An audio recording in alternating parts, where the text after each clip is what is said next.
Hello everyone, welcome back to my channel. My name is Mohini Bishnoi और आज जो हम टॉपिक डिस्कस करेंगे वो है कॉन्टिन्यूस एंड कॉम्प्रिहेंसिव इवैल्यूएशन। इसको हिंदी में सतत एवं व्यापक मूल्यांकन भी कहते हैं। ये वाला जो टॉपिक है ये बीएसपीसी, रीट, केवीएस के एग्जाम, सीटेट, एनवीएस, इन सब में बहुत इंपॉर्टेंट टॉपिक है। और ये हमारे जो एजुकेशनल रिफॉर्म है, स्पेशली जो एग्जामिनेशन जिस तरीके से होते थे उसके लिए एक बहुत ही मेजर स्टेप था। अब ये जो सबसे पहले है इसका जो मेंशन है वो एजुकेशन पॉलिसी 1986 में हुआ था। उसमें ये बोला गया था कि एजुकेशन रिफॉर्म एक चाहिए जो कि हमारी क्वालिटी है जो एजुकेशन सिस्टम की उसको इम्प्रूव करे। उसके बाद 2009 में थ्रू आरटीई ये जो सीसीई है इसको इंट्रोड्यूस किया गया था असेसमेंट के लिए। और सीसीई का फुल फॉर्म है कॉन्टिन्यूस एंड कॉम्प्रिहेंसिव इवैल्यूएशन। ये mostly school based examination system को डिफाइन करता है और ज़्यादातर ये प्राइमरी और सेकेंडरी के लिए है, बट कुछ कुछ स्कूल्स में हायर सेकेंडरी के लिए भी रहता है। अब ये कॉन्सेप्ट ऑफ सीसीई क्या है उसको एक बार देख लेते हैं। CCE basically continuous and comprehensive evaluation, जो इसका नाम है वो खुद इसको डिफाइन करता है कि ये कॉन्टिन्यूस एंड कॉम्प्रिहेंसिव इवैल्यूएशन है, असेसमेंट है जो कि पूरा कॉन्टिन्यूस है और कॉम्प्रिहेंसिव विच इंक्लूड्स एवरीथिंग, तो उस चीज को है। और ये एक स्कूल बेस्ड है और ये बच्चे के ऑलराउंड डेवलपमेंट पे फोकस करता है जो कि बहुत इंपॉर्टेंट चीज है। ये बच्चे का जो ऑलराउंड डेवलपमेंट है, जो ऑलराउंड मूल्यांकन है उस चीज पे फोकस करता है। ये पहले क्या होता था कि सिर्फ एकेडमिक्स पे फोकस रहता था, जो एग्जाम रहता था एक टॉपिक खत्म हो गया तो उससे कोई आपके कोई एग्जाम्स नहीं होते थे, कोई टेस्ट नहीं होता था।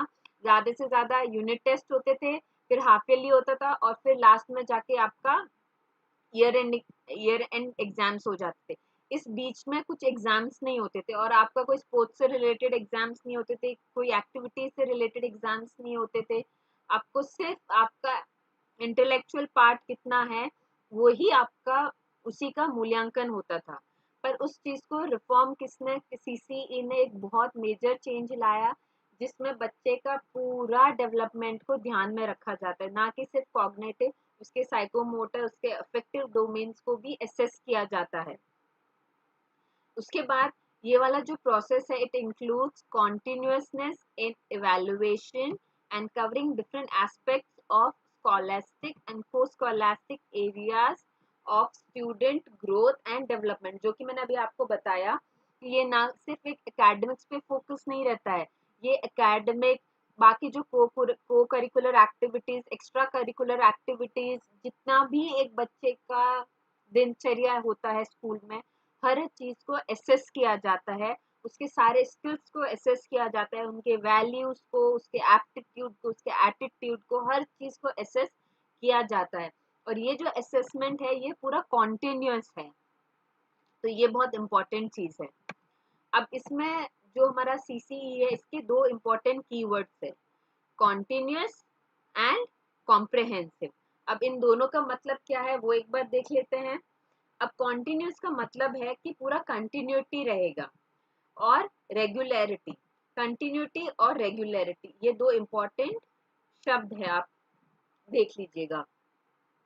अब इसका क्या होगा कि जो आपका असेसमेंट है वो कोई पूरा ऐसा नहीं होगा कि आपको एक यूनिट खत्म करने का वेट करना पड़ेगा और पूरा एक हाफ ईयरली आने का, हाफ सिलेबस होने का वेट करना पड़ेगा या एंड ऑफ द टर्म का वेट करना पड़ेगा। ये कॉन्टिन्यूस और छोटे छोटे इंटरवल्स में आपके असेसमेंट होंगे। यहाँ तक कि आप अगर कोई क्लास में टॉपिक पढ़ा रहे हैं तो उसका असेसमेंट भी उसी टाइम ले सकते हैं। अब वो आप कैसे कर सकते हैं, जैसे आपने क्लास में पढ़ाया है 3D शेप्स, तो आप क्लास का जब 5 मिनट पहले, क्लास खत्म होने से पहले, आपने जो भी टॉपिक पढ़ाया है उससे क्वेश्चंस पूछ लीजिए। जैसे अगर आपने 3D शेप्स पढ़ाया है बच्चों से उसके एग्जाम्पल्स पूछिए, फिर पूछिए कि कौन से 3D शेप्स नहीं है, फिर उसके बाद cubes, cuboid, pyramids, types of prism, ये जितनी भी चीजें उनसे क्वेश्चंस पूछिए, उनसे रियल लाइफ एग्जांपल्स लीजिए। और जब हम एग्जाम्पल्स बताते हैं तो ये इंपॉर्टेंट चीज है कि हम बच्चों को ये भी बताएं कि कौन सी चीज एग्जाम्पल नहीं है। तो अब इसमें ये वाली इंपॉर्टेंट चीज है कि it refers to continuity and regularity of assessment during the whole session. मतलब आपका प्रॉपर इंटरवल पे और फ्रीक्वेंसी ज्यादा से ज्यादा होनी चाहिए असेसमेंट की। अब उसके बाद जो दूसरा है, the frequency of class test, unit test and terminal test can make the evaluation regular, जो कि मैंने आपको पहले ही बताया है कि हमारा जो फ्रीक्वेंसी ऑफ असेसमेंट है वो ज्यादा से ज्यादा होनी चाहिए। मैंने आपको ये भी बताया कि आप कैसे क्लास खत्म होने से पहले और शुरू होने से पहले आप असेसमेंट ले सकते हैं। जैसे आपने कोई नया टॉपिक इंट्रोड्यूस किया, जैसे 3D शेप का एग्जांपल ले लेते हैं। अगर आप डायरेक्टली क्लास में जाके बच्चों को पढ़ाने लग जाते हैं तो अब आपको ये नहीं पता कि उनका बच्चों का स्तर क्या है, उनको कितनी नॉलेज पता है, उनकी जो प्रीवियस नॉलेज है उसके बारे में आपको कुछ भी नहीं पता है आपको बस।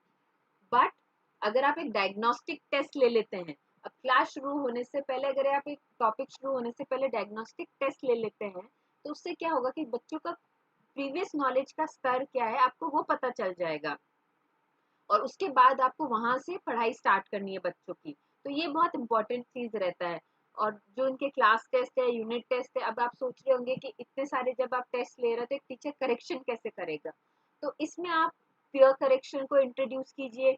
कोई टेस्ट आप जैसे क्लास टेस्ट ले रहे हैं तो कोई कोई कोई टेस्ट आप पीयर करेक्शन करवा लीजिए, नोटबुक्स बच्चों की एक्सचेंज करवा लीजिए और क्लास में उसी टाइम डिस्कस कीजिए। एक टाइमली फीडबैक बहुत सबसे इम्पोर्टेंट चीज है असेसमेंट की। अगर आप लोग एज अ टीचर कोई आज टेस्ट लिया बट वो आप 2 महीने बाद बच्चे को पेपर दे रहे हो तो बच्चे को क्वेश्चन से याद नहीं है तो उस फीडबैक का बच्चा क्या करेगा। बच्चे को यही याद नहीं है कि उसने क्या उसका जवाब दिया है, तो उस फीडबैक का कोई मतलब नहीं रह गया।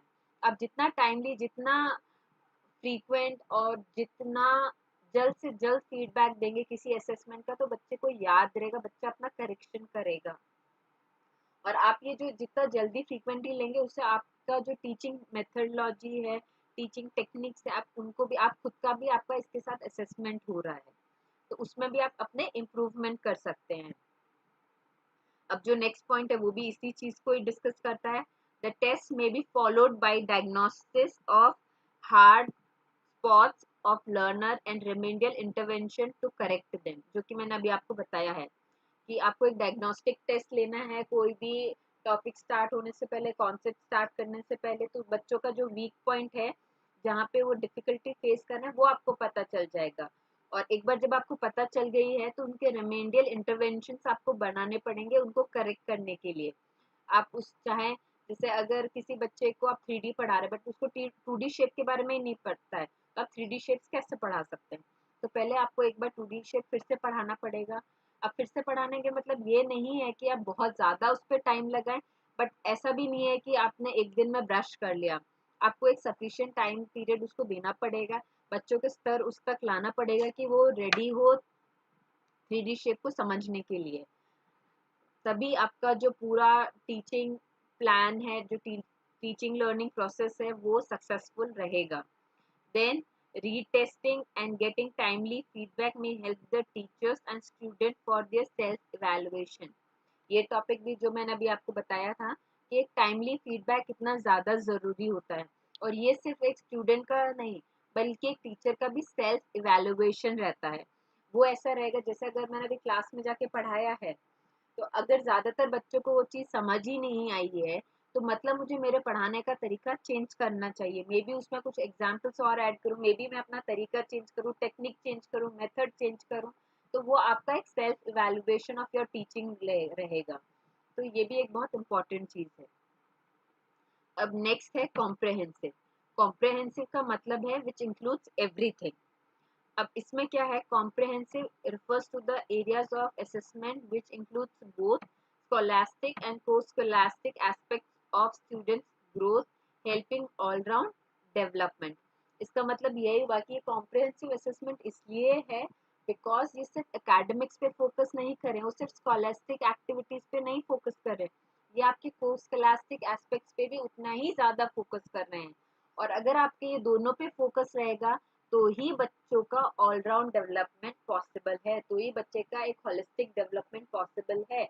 अगर आप सिर्फ एक एकेडमिक पे फोकस करेंगे और बच्चे को स्पोर्ट्स पे, जो बाकी गेम्स है, बाकी जो को करिकुलर एक्टिविटीज है, लिटरेरी कल्चरल एस्पेक्ट एक्टिविटीज है उस पर ध्यान नहीं देंगे तो बच्चे का ऑलराउंड डेवलपमेंट नहीं होगा।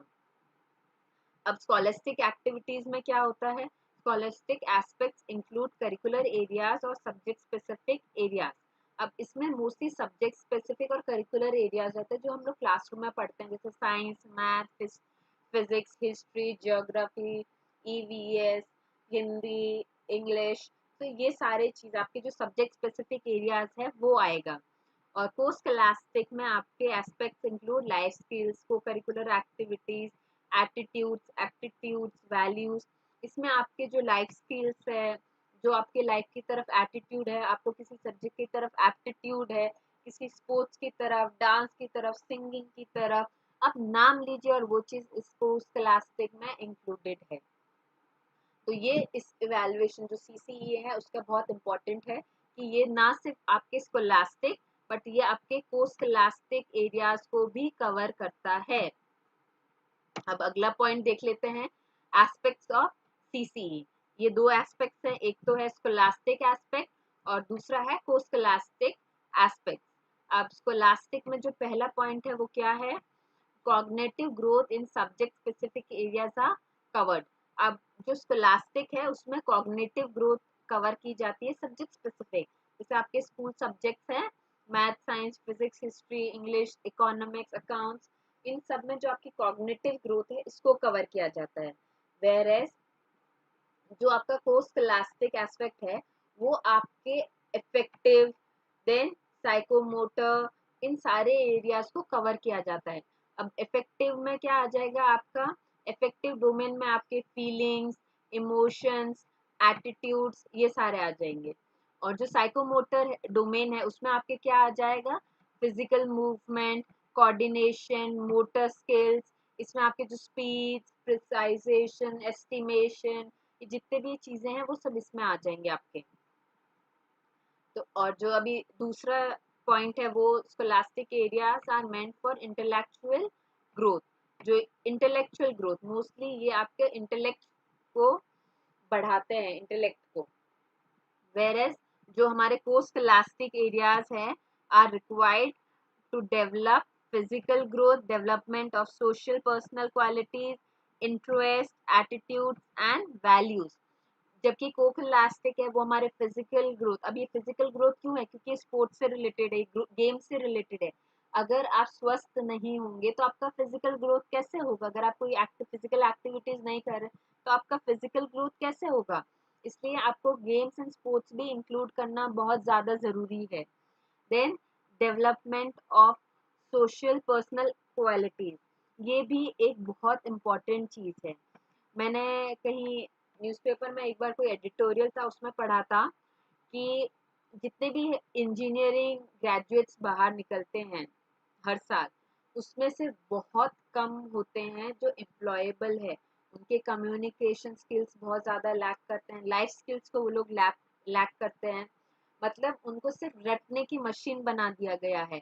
पर अगर वो जो रियल लाइफ में अगर उनको रख दें तो उसको वो लाइफ को टैकल ही नहीं कर पाएंगे, स्ट्रेस को वो टैकल नहीं करते। बच्चों को पता ही नहीं कि भी स्ट्रेस को कैसे टैकल करना है, उनका स्ट्रेस क्या होता है, एग्जाइटी क्या होता है, डिप्रेशन क्या होता है, इन सबको वो लोग हैंडल ही नहीं कर पा रहे हैं।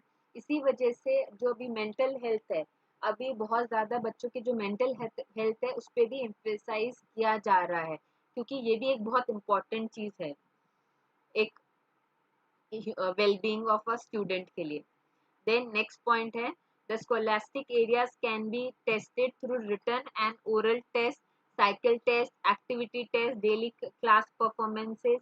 ये आप जो scholastic areas है वो सिर्फ आपका written और oral नहीं, आप cycle test बना सकते हैं, आप activity based test रख सकते हैं, project based रख सकते हैं। डेली आप उनसे जो प्रोग्रेस है बच्चे का, क्लास में क्वेश्चन पूछ रहे हैं, बच्चा कुछ रिस्पॉन्स दे रहा है, आप वो सब नोट डाउन कर सकते हैं और बच्चे को उस चीज पे असेस कर सकते हैं। देन जो पोस्ट स्कोलास्टिक एरियाज है can be assess basically through observation, quizzes, competition and activities. अब जो कोकोलास्टिक एरियाज है, स्पोर्ट्स हैं, आपके कॉम्पिटिशन्स होंगे, आपके वेरियस एक्टिविटीज होगी, ग्रुप एक्टिविटीज होगी, इंडिविजुअल एक्टिविटीज होगी, टीम वर्क होगा। अब जो बच्चे का ऑब्जर्वेशन और फील्ड पे कैसा परफॉर्म कर रहा है उस बेसिस पे, देन उसके जो ग्रोथ कैसा है, उसका जो सोशल इंटरपर्सनल क्वालिटीज है वो कैसी डेवलप हो रही है, उसका एटीट्यूड कैसा है, उसके वैल्यूज कैसे हैं, इन सब पे कर सकते हैं। और ये आप किस तरीके से कर सकते हैं, इसके लिए आपको वेरियस टूल्स बनाने पड़ेंगे, पोर्टफोलियोज बनाना पड़ेगा, चेकलिस्ट बनाना पड़ेगा, तो उन बेसिस पे आपको एक स्केल बनानी पड़ेगी। तो इन सबको ध्यान में रखते हुए आप कोकोलास्टिक एक्टिविटीज को भी असेस कर सकते हैं। अब इसमें ना कुछ लोग बोलते हैं कि हम जज कर सकते हैं, तो इसमें आप जज नहीं कर रहे हो। जजमेंट और असेसमेंट दो बहुत अलग वर्ड है। जजमेंट वो हमारा एक प्री नोशन है, हमारे पास ऑलरेडी दिमाग में एक किसी चीज के बारे में धारणा है, जबकि एसेस में आप सिर्फ एसेस कर रहे हो उसको, आप उसको टेस्ट कर रहे हो, आप एक जजमेंट नहीं बना रहे हो। तो ये बोलना कि हम बच्चे को जज कर रहे हैं तो ये बहुत गलत चीज है। देन हमारे जो स्कोलास्टिक है वो हम लोग फॉर्मेटिव एंड सबमेटिव दो तरीके से ले सकते हैं। फॉर्मेटिव बेसिकली कॉन्टिन्यूस रहता है और सबमेटिव यूजुअली जब एक यूनिट खत्म हो जाता है, तब एक टॉपिक खत्म हो जाता है, तब हम लोग लेते हैं। देन इट प्रोवाइड्स, जो हमारे को क्लास्टिक एस्पेक्ट है, it provides tool for detection and correction of the action. ये हमारे टूल है जो हमें करेक्शंस में और जो हमारा कहाँ पे स्ट्रेंथ है कहाँ पे वीकनेस है उनको डिटेक्ट करने में हेल्प करता है। अब इसके आगे और देख लेते हैं ऑब्जेक्टिव्स ऑफ सीसीई। अब सीसीई के हमारे ऑब्जेक्टिव्स क्या हैं, बहुत ही आसान है। ये हमारे cognitive, psychomotor and affective skills जो हमारे हैं उनको डेवलपमेंट में हेल्प करता है। अब उनको डेवलपमेंट में कैसा कर रहे हैं, इफेक्टिव, हमारे जो फीलिंग्स है, हमारे जो इमोशंस है, हमारे जो वैल्यूज है, हमारे जो स्किल्स है उससे रिलेटेड है। साइकोमोटर आपके कोऑर्डिनेशन, फिजिकल ग्रोथ, इन सब से रिलेटेड है। कॉग्निटिव आपकी मेंटल ग्रोथ से रिलेटेड है। तो ये आपका ओवरऑल डेवलपमेंट दिखता है। देन दूसरा ऑब्जेक्टिव है to make evaluation an integral part of teaching learning process. Yes, assessment हमारा जो हमारा इवैल्यूएशन है वो एक बहुत ही ज्यादा इंटीग्रल पार्ट है टीचिंग लर्निंग प्रोसेस का। इमेजिन कीजिए, मैं आपको एक आपने कहानी भी सुनी होगी, क्लाइंबिंग द ट्री एक्टिविटी। अब इसमें क्या है, आपके पास एक बंदर है, एक मछली है, एक हाथी है और एक चींटी है। आपने सबको एक ही एक्टिविटी दी है और उसमें आपने बोला है कि भाई आपको इस पेड़ पे चढ़ना है। तो क्या ये हमारा एक सही असेसमेंट है? क्या हमारा असेसमेंट का ये उनका क्राइटेरिया सही है हमारा? जी नहीं, ये हमारा क्राइटेरिया बिल्कुल ही सही नहीं है, क्योंकि मछली पेड़ पे नहीं चढ़ सकती है, बंदर चढ़ सकता है। तो आपने सारे क्लास के लिए एक असेसमेंट क्राइटेरिया सेट कर दिया, वो नहीं होना चाहिए। आपको हर बच्चे को ध्यान में रखते हुए, जो क्लास में सबसे ज्यादा जिसको सपोर्ट चाहिए और जो ब्राइट स्टूडेंट है, जो गिफ्टेड स्टूडेंट्स है, उनको ध्यान में रखते हुए, जो एवरेज बच्चे हैं उनको ध्यान में रखते हुए, सबको ध्यान में रखते हुए अपना असेसमेंट बनाना है। तो आपका हर किसी को it has to be inclusive assessment. और आपका जो असेसमेंट होगा वो आपका टीचिंग लर्निंग, आपका जो सेल्फ इवैल्यूएशन है, आपका सेल्फ इवैल्यूएशन भी होगा और बच्चे का भी सेल्फ इवैल्यूएशन होगा। तो इसलिए ये एक बहुत ही इंटीग्रल पार्ट है टीचिंग लर्निंग प्रोसेस का। अब दूसरा है learner centre teaching learning process. जो हमारा सीसीई है, ये जो हमारा जो टीचिंग लर्निंग प्रोसेस है ये पूरा लर्नर सेंटर बना देता है। आपके जो असेसमेंट्स है, जो इवैल्यूएशन है, वो लर्नर सेंटर है। आपका जो टीचिंग है वो एक लर्नर सेंटर है। आपको लर्नर स्टूडेंट को ध्यान में रखते हुए teaching process, teaching methods, teaching techniques, उनके असेसमेंट, उनके असाइनमेंट, उनके एक्टिविटीज, उनके स्किल्स, हर चीज को डिजाइन करना है। आपको टीचर को ध्यान में रखते हुए नहीं करना है। देन जो नेक्स्ट पॉइंट है वो है to use evaluation for improvement of students achievement through diagnosis and remediation. ये भी इम्पोर्टेंट है कि जो हमारा इवैल्यूएशन है वो हमको यूज करना है बच्चे का जो और अच्छा अचीवमेंट कैसे करे, बच्चे को और ज्यादा बेहतर कैसे बनना है। अब वो कैसे कर सकते हैं, डायग्नोस्टिक टेस्ट, मतलब आपको बच्चे की प्रॉब्लम को डायग्नोस करना है, चाहे वो कोई भी हो। तो उस चीज को पहले आपको एक डायग्नोस्टिक टेस्ट लेना होगा, उसको डायग्नोस करना होगा, और फिर एक बार जब आपको पता चल गया है कि बच्चे की स्ट्रेंथ क्या और वीकनेस क्या है, तो उसके स्ट्रेंथ को आपको और बेहतर बनाते रहना है, और जो वीकनेस है उस पर आपको काम करना है कि इनको कैसे हटाया जाए, इनको ज्यादा से ज्यादा कम कैसे किया जाए, उस पर आपको काम करना है। देन नेक्स्ट है to assess and take timely decisions for learners growth, learning process, learning pace and learning environment. ये भी बहुत important चीज है।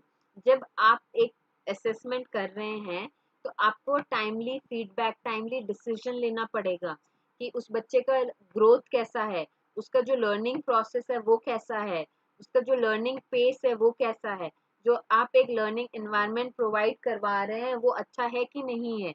तो इन सब चीजों को भी आपको ध्यान में रखना है। Then to maintain desired standard of attainment. Then next है to provide scope of self evaluation. जो हमारा सीसीई है वो हमारे सेल्फ एक स्कोप प्रोवाइड करता है, सेल्फ इवेल्युएशन। ये सिर्फ बच्चे के लिए नहीं, एक टीचर के लिए भी सेल्फ इवेल्युएशन प्रोवाइड करता है कि आप कैसा पढ़ा रहे हैं, बच्चे को किस स्तर तक समझ में आ रहा है। अगर ज्यादातर क्लास के ज्यादातर बच्चों को आपको पढ़ाया हुआ समझ नहीं आया है, तो ये एक बहुत बड़ा सिग्नल है कि आपको अपने ऊपर बहुत ज्यादा काम करना है। अब इसमें आप एक देख सकते हैं कि फॉर्मेटिव असेसमेंट और एक बार स्कोलास्टिक असेसमेंट में क्या क्या होता है। अब स्कोलास्टिक असेसमेंट में दो चीज है जो कि हमने डिस्कस की थी, एक है फॉर्मेटिव असेसमेंट और एक है सबमिटिव असेसमेंट। अब हम उसका जो फॉर्मेटिव असेसमेंट है वो किस तरीके से ले सकते हैं, हम बच्चे से प्रोजेक्ट्स बनवा सकते हैं। जैसे कि अगर आप, जैसे मैं फिर से 3D शेप्स का एग्जांपल लूंगी, तो आप बच्चों को बोलिए, और ऐसा नहीं है अगर आप किस स्कूल में पढ़ा रहे हैं, किस बैकग्राउंड के बच्चे, आपको चीजें भी उसी हिसाब से मंगवानी है। ऐसा नहीं है कि आपने बहुत महंगी महंगी चीजें बच्चों को लाने के लिए बोल दी, तो वो भी सही बात नहीं है। अगर जैसे 3D शेप्स है तो बच्चे घर से आटा ला सकते हैं, गूंदा हुआ गेहूं का, या फिर उनके पास क्ले है तो बहुत ही अच्छी बात है, वो लोग आराम से मैच स्टिक या कोई भी डंडियां या टूथपिक कुछ भी ला सकते हैं। आप उनसे क्लास में 3D शेप बनवाइए। जब बच्चा खुद 3D शेप बनाएगा, अगर आपने एक बच्चे को क्यूब बनाने को बोला है तो वो क्यूब बनाएगा। फिर उसके बाद आप उससे बोलिए कि आप वर्टेक्स काउंट कीजिए, आप साइड्स काउंट कीजिए, आप एडजेस बताइए, उसको फेसेस बताइए, तो बच्चे को समझ में आएगा। यही अगर आप सिर्फ एक ब्लैक बोर्ड पे क्यूब बना के बता दे रहे हैं कि ये एक 3D शेप है, तो वो गलत है। क्योंकि आप जो ब्लैक बोर्ड पे बना रहे हैं एक्चुअली में अगर वो देखा जाए तो एक रिप्रेजेंटेशन है वो 3D शेप का। वो जो आपने ब्लैक बोर्ड पे बनाया वो भी एक 2D शेप है, वो 3D शेप नहीं है। तो ये बच्चे को बताना बहुत ज्यादा जरूरी है। तो आप उनसे प्रोजेक्ट्स बनवाइए ताकि उनको समझ में आए। जब आप उनको ग्लोबल वार्मिंग सिखा रहे हैं तो उनको ग्लोबल वार्मिंग का प्रोजेक्ट बनाने को बोलिए। इससे उनका टीम वर्क, ग्रुप वर्क सब अच्छा होगा, उनका टीम कोऑर्डिनेशन बढ़ेगा, उनका जो इंटरपर्सनल स्किल्स है वो बढ़ेगा, वो ज्यादा से ज्यादा कम्युनिकेट करेंगे। जब आपने उनको प्रोजेक्ट बना लिया है, जब बच्चा प्रोजेक्ट उनको प्रेजेंट करने को बोलिए क्लास में, तो आप जितना ज्यादा ये सब चीजें करेंगे क्लास में, आपकी क्लास उतनी ज्यादा इंटरेस्टिंग होगी और बच्चे को उतना ज्यादा समझ में आएगा, एंड बच्चे आपके फैन हो जाएंगे। उसके बाद नेक्स्ट है क्विजेस। अब क्लास में आपको ज्यादा से ज्यादा क्विजेस कराने हैं। ऐसा नहीं है कि आपको घर बैठ के बहुत सारे क्वेश्चन, 10-15 क्वेश्चन सोच के आने हैं और फिर कराना है, जी नहीं।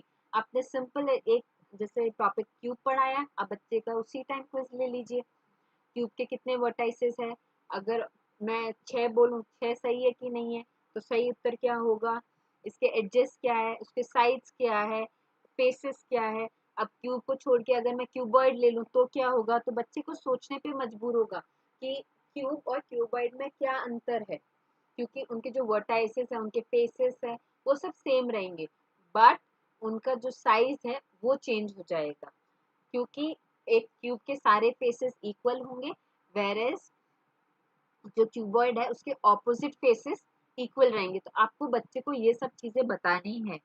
फिर उसके बाद अगर उसको थोड़ा और हायर लेवल जाना है तो उनको ये बताइए बच्चों को कि जो क्यूब और क्यूबॉइड है वो भी एक टाइप के प्रिज्म है। तो ये सब आपको बच्चे को बताना। अगर आप सिर्फ ब्लैक बोर्ड पे पढ़ा रहे हैं तो वो चीज वो ज्यादा नहीं याद रख पाएंगे, वो क्लासरूम के बाहर जाते ही भूल जाएंगे। अब बच्चों को लर्निंग में जितना ज्यादा इन्वॉल्व करेंगे, जितना ज्यादा ये लर्नर सेंटर बनाएंगे, जितने ज़्यादा बच्चों से हैंड्स ऑन एक्टिविटीज़ कराएंगे, लर्निंग उतना दूर तक जाएगा। देन बच्चों को आप रिसर्च वर्क दीजिए। अभी तो टेक्नोलॉजी इतनी ज़्यादा डेवलपमेंट हो गई है, आप बच्चों को पढ़ा के कुछ भी एक अगला टॉपिक है, बच्चों को बोलिए कि इसके बारे में रिसर्च करके लाइए। जैसे कि अभी अगर हम लोग करंट सिनेरियो है, कोरोना वायरस फैला हुआ है पूरी दुनिया में, आप बच्चों को रिसर्च करने को बोलिए कि WHO का क्या रोल है, उसका फुल फॉर्म क्या है, उसका हेडक्वार्टर क्या है। बच्चे इंफॉर्मेशन क्लास में लेके आएंगे, फिर आप बच्चों से क्लास में डिस्कस करवाइए कि जो जो वो इंफॉर्मेशन लेके आए हैं। और सबसे इम्पोर्टेंट चीज़ है इनमें कि जब आप बच्चे को कोई टास्क देते हैं ना, तो उससे आपको उस बच्चे से स्टेटस, उसका फीडबैक लेना बहुत ज़रूरी है। ऐसा नहीं है कि आपने टास्क दे के आप खुद भूल गए हैं कि मैंने टास्क दिया और 10 दिन बाद बच्चों को बोले चलो बच्चों बताओ तुमने क्या क्या किया। तो ऐसा नहीं होगा, आपको हर दिन बच्चे से अपडेट लेना है, उसको टाइमली फॉलो अप लेना है, तभी बच्चा करेगा। और जब बच्चा एक बार इस हैबिट में आ जाता है तो बच्चा फिर खुद से ही करने लग जाता है। फिर नेक्स्ट आपका कॉन्वर्जेशन स्किल। इसमें बच्चे का आप जब आप प्रेजेंटेशंस लेंगे, उसका कम्युनिकेशन स्किल डेवलप होगा, उसका इंटरपर्सनल स्किल डेवलपमेंट होगा, जो उसको समझ में आएगा कि जब मुझे किसी और से बात करनी है तो अब कैसे करनी है। जब आप उसको ग्रुप वर्क देंगे तो बच्चे को समझ में आएगा कि उसको एक टीम में कैसे काम करना है, उसको टीम में कौन सा रोल चाहिए, उसका कौन से रोल में इंटरेस्ट है। तो ये सब चीज़ें भी बच्चा सीखेगा और इन सब चीज़ों से भी आप बच्चे को असेस कर सकते हैं।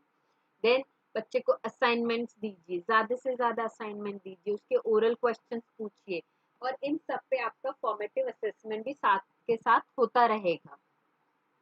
अब हमारा आता है अगला सबमिटिव असेसमेंट। ये जो फॉर्मेटिव असेसमेंट है, ये आप चाहें तो हर दिन ले सकते हैं, आप हर कॉन्सेप्ट पे, हर टॉपिक पे ले सकते हैं। पर जो आपका सबमिटिव है, ये जब आपका एक यूनिट खत्म हो जाएगा तब आप लेंगे। अब उसमें आप किस तरीके से कर सकते हैं, या तो आप MCQs कर सकते हैं, देन शॉर्ट आंसर्स कर सकते हैं, लॉन्ग आंसर कर सकते हैं। अब शॉर्ट आंसर और लॉन्ग आंसर्स, MCQ, इन सब में क्या होगा कि फ्लेक्सिबल टाइम देखना है। और ये आपका जब एक टर्म खत्म होगा, उसके खत्म होने के बाद होता है। अब आपको जब ये क्वेश्चन पेपर आप बनाएंगे तब इसमें ये भी ध्यान रखना कि आप क्वेश्चंस कैसे डाल रहे हैं। आप डायरेक्ट क्वेश्चंस ना डालिए, आप एप्लीकेशन बेस्ड क्वेश्चंस बनाइए। आप ज्यादा से ज्यादा उनको सिचुएशंस दीजिए कि वो सिचुएशन में क्या करेंगे। अगर आप डायरेक्टली बच्चे से पूछ लेते हैं कि भाई फोर्स को डिफाइन करो, तो बच्चे को क्या समझ में आएगा, वो तो जो रट के आया वही चीज लिख देगा एग्जाम में। पर यही अगर आप बच्चे को एक सिचुएशन में डाल देते हैं तो फिर बच्चा अपना दिमाग इस्तेमाल करेगा और वो अपनी नॉलेज को अप्लाई करेगा। और हमें अप्लाई ही चाहिए, बच्चे को ज्यादा से ज्यादा एप्लीकेशन पे फोकस करवाइए। तो ये बहुत ज्यादा इम्पोर्टेंट चीज है।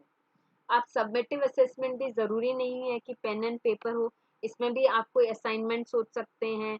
जैसे कि आप किसी बच्चे को एक ऑर्गेनाइजेशन के बारे में पढ़ा रहे हैं, ठीक है, तो उसमें आपने बच्चे को aim of organisation, purpose of organisation, then interconnectedness in an organisation, ये सारी चीजें पढ़ा दी है, ठीक है, and how to make an organisation successful.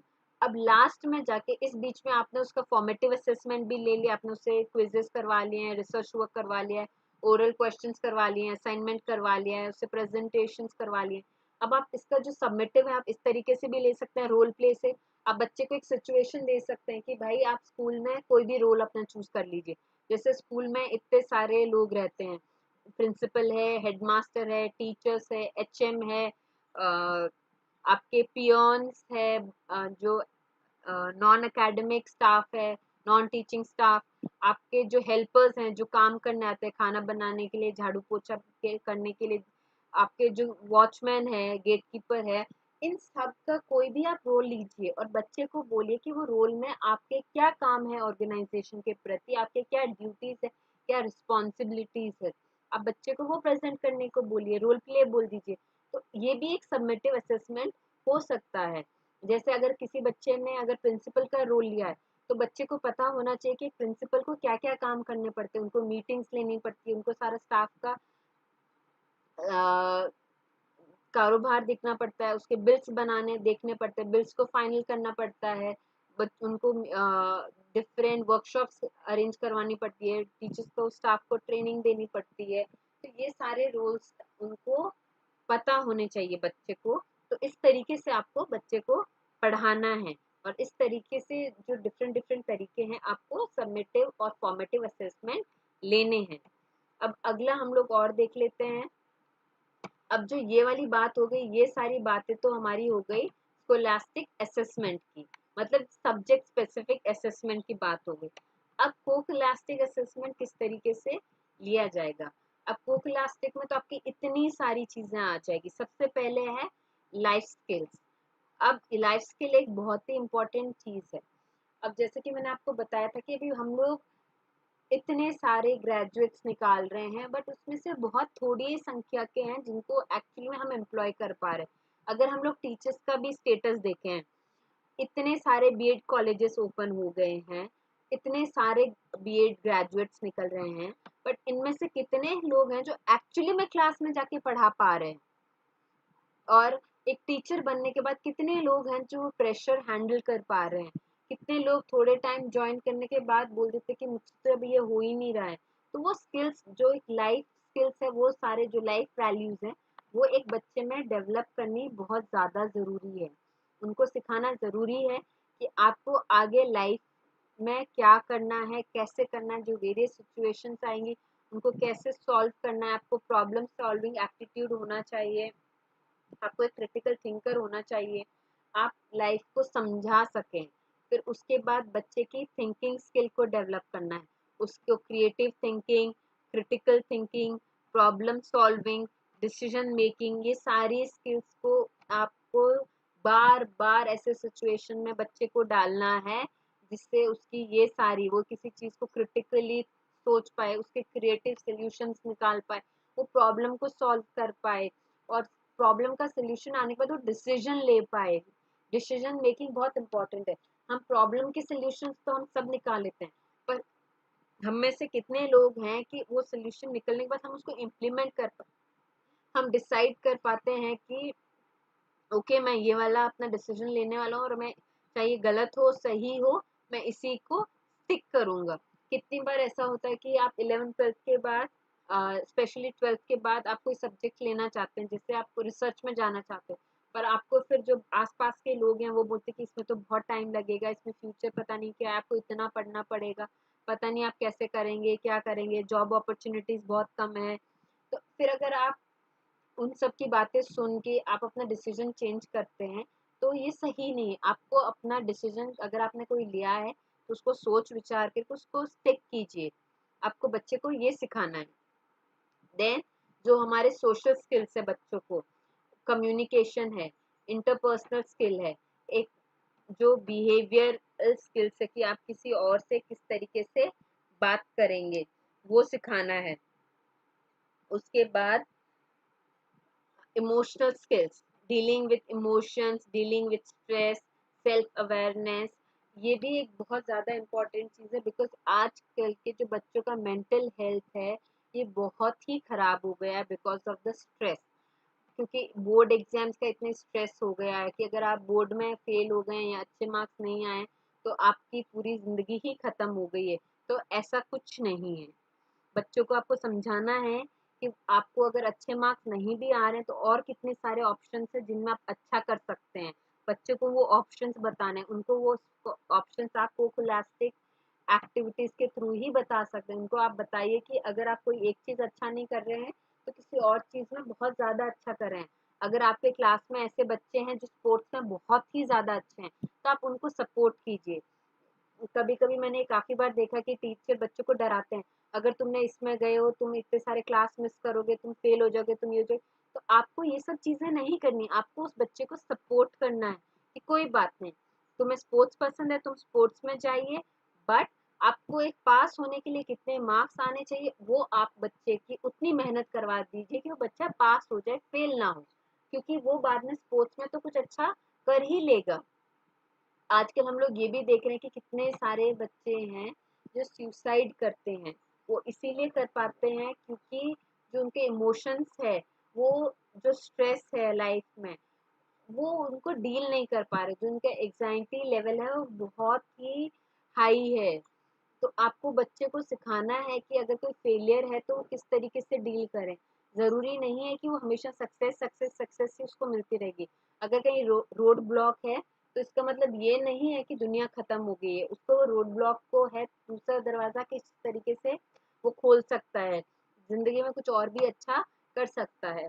अभी रिसेंटली जब 12th के बोर्ड एग्जाम के रिजल्ट आए थे, तो एक आईएएस ऑफिसर ने अपना मार्कशीट शेयर किया था ट्विटर पे, और उनको 24 मार्क्स आए थे शायद केमिस्ट्री में, और 23 मार्क्स शायद पासिंग होते हैं। तो उन्होंने ये बोला कि उनके मार्क्स जस्ट पास हुए थे काफी सब्जेक्ट में, तो अगर वो इन मार्क्स के साथ ही अगर लाइफ में आईएएस ऑफिसर बन सकते हैं, तो आप तो बहुत कुछ कर सकते हैं।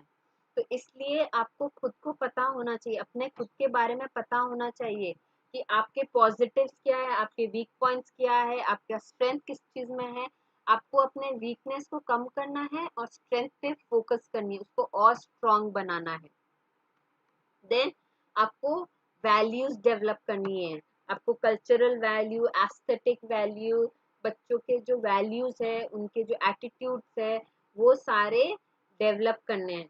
बच्चों के एटीट्यूड टुवर्ड्स टीचर्स, अपने जो बाकी सहपाठी है, पियर्स है, फ्रेंड्स है, उनके लिए।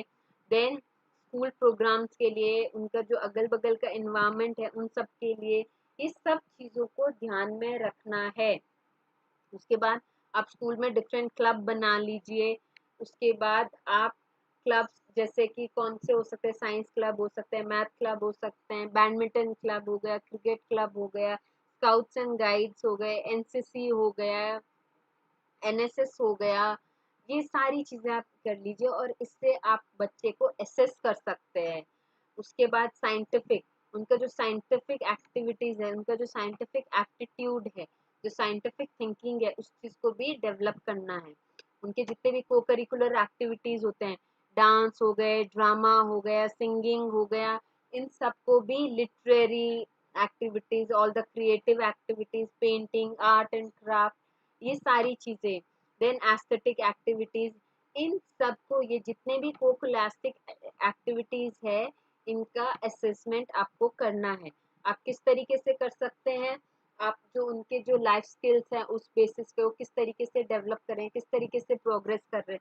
उनका जो थिंकिंग स्किल्स है वो क्रिएटिव थिंकिंग, आप उनको सिचुएशंस दीजिए कि क्रिएटिव थिंकिंग उनका डेवलप हुआ कि नहीं है, वो क्रिटिकली सोच रहे कि नहीं, उनको प्रॉब्लम सॉल्विंग एटीट्यूड आया है कि नहीं आया, वो डिसीजन कोई चीज़ के लिए ले पा रहे कि नहीं ले पा रहे, उनके सोशल स्किल्स वो डेवलप हो रहे हैं कि नहीं हो रहे, उनके जो इमोशनल स्किल्स हैं वो किस तरीके से डेवलप हो रहे हैं। आप एक चेकलिस्ट बना लीजिए, एक पोर्टफोलियो बनाइए, एक एनेक्डोट लिखिए। बच्चा जो भी प्रोग्रेस कर रहा है उस चीज का रिकॉर्ड कीजिए आप उस चीज को, क्योंकि ये एक बहुत ही ज्यादा इम्पोर्टेंट है। क्लास में बच्चा जो चीज, जो हरकत कर रहा है, जो बिहेवियर कर रहा है, जो दूसरे से बात कर रहा है, तो उस चीज को आप रिकॉर्ड कीजिए, क्योंकि हर बच्चे का जो डेवलपमेंट है, जो ग्रोथ है, वो बहुत ही अलग है दूसरे बच्चे से। आप सबको एक ही तरीके से मूल्यांकन नहीं कर सकते। तो हर किसी को ध्यान में रखते हुए, अगर आप, कोई एक बच्चा है क्लास में जो एकदम ही शांत है, पर क्लास जब साल खत्म होते होते वो बच्चा क्लास में अब खुद से आंसर देता है, वो इनिशिएटिव लेता है, उसका जो इंटरपर्सनल स्किल्स है वो थोड़े बहुत डेवलपमेंट हुआ, उसका कम्युनिकेशन स्किल भी थोड़ा बहुत डेवलपमेंट हुआ है, तो ये बहुत एक पॉजिटिव है। अगर आप उसको उस बच्चे से कंपेयर करेंगे जिसका इंटरपर्सनल स्किल्स, उसका कम्युनिकेशन स्किल्स जो है, उसका जो प्रेजेंटेशन स्किल्स है, और वो हमेशा हर चीज में एक्टिव है, इनिशिएटिव्स लेता है, उस बच्चे के साथ कंपेयर करेंगे तो ये बहुत ही गलत है। हर बच्चे ने अपने हिसाब से प्रोग्रेस किया है और आपको उसी प्रोग्रेस पे ध्यान देना है। हर किसी को, जैसे कि मैंने आपको जो बताया था, क्लाइंबिंग द ट्री एक्टिविटी, आप एक मछली को अगर वो पेड़ पे नहीं चढ़ पा रहा है तो इस वजह से आप ये नहीं बोल सकते कि मछली बहुत ही बेकार है। मछली बहुत अच्छा स्विम कर सकती है, तो आपको उसको स्विमिंग पे असेस करना है। हाथी बहुत हैवी चीज को इधर से उधर कर सकता है, आपको उस चीज पे असेसमेंट करना है। चींटी अपने से कई गुना भार उठा सकती है, आपको उस चीज पे असेस करना है। जो बच्चे का स्ट्रेंथ है, आप बच्चे को उस चीज पे असेस कीजिए और उसका जो वीकनेस है, उसको और कम करने की कोशिश कीजिए। Then need and relevance of CCE, हमें सीसीई क्यों चाहिए और ये कितना रिलेवेंट है। अब इसका जो पहला पॉइंट है वो है it helps to make the education process a student centric activity. ये बहुत ही इम्पोर्टेंट, जैसा कि मैं अभी आपको बताते आ रही हूँ कि जो हमारा टीचिंग लर्निंग है वो एक स्टूडेंट सेंटर होना चाहिए। हमारे जितने एक्टिविटीज, हमारा जो क्लासरूम जो टीचिंग लर्निंग है, जो क्लासरूम का आपका जो टीचिंग मेथड है, वो सब चीजें आपका स्टूडेंट सेंटर होना चाहिए। इसलिए हमें सीसी की बहुत ज्यादा जरूरत है। इसलिए हमारा असेसमेंट भी, जो हमारा इवेल्युएशन भी है, वो भी स्टूडेंट सेंटर होना चाहिए। अगर आप हर किसी को एक ही हिसाब से असेस कर रहे हैं तो स्टूडेंट सेंटर असेसमेंट नहीं होगा। Then why do we need CC? To develop cognitive, psychomotor and interpersonal skills.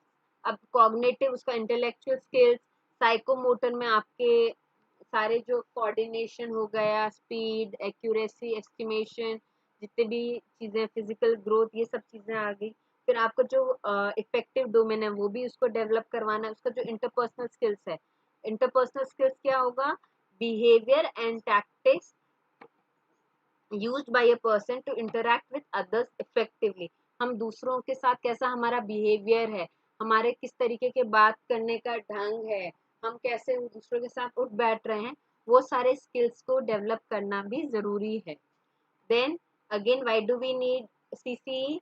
To develop students achievement through continuous assessment, diagnosis and remediation, assessment in co-scholastic areas।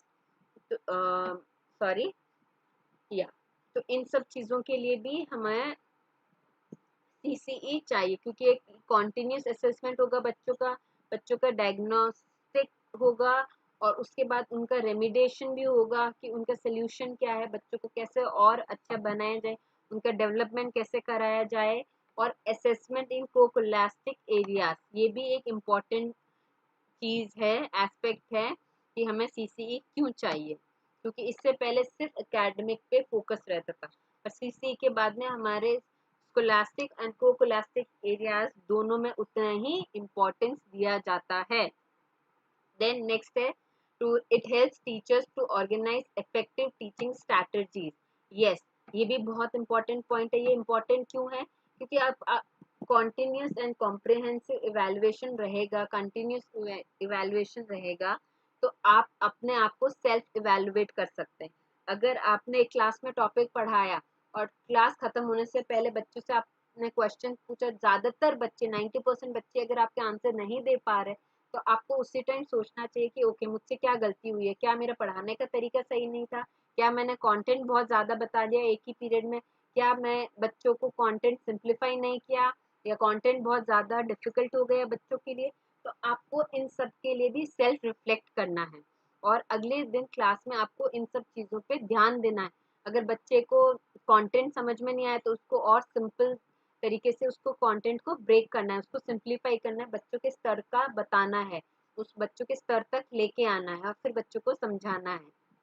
उसके बाद by continuous evaluation children can know their strength and weakness. जैसा कि मैंने बताया है कि अगर आप बच्चे को कंटिन्यूसली इवेल्युएट करते रहेंगे तो बच्चों को अपनी स्ट्रेंथ और वीकनेस के बारे में पता चलता रहेगा, उनका कितना इम्प्रूव कर रहे हैं, उनकी वीकनेस कितना हो रहा है, उनकी जो स्ट्रेंथ है वो और स्ट्रांग हो रहा है कि नहीं है, वीकनेस कम हो रहे हैं कि नहीं हो रहे हैं। तो ये बच्चे को बार बार पता चलता रहेगा।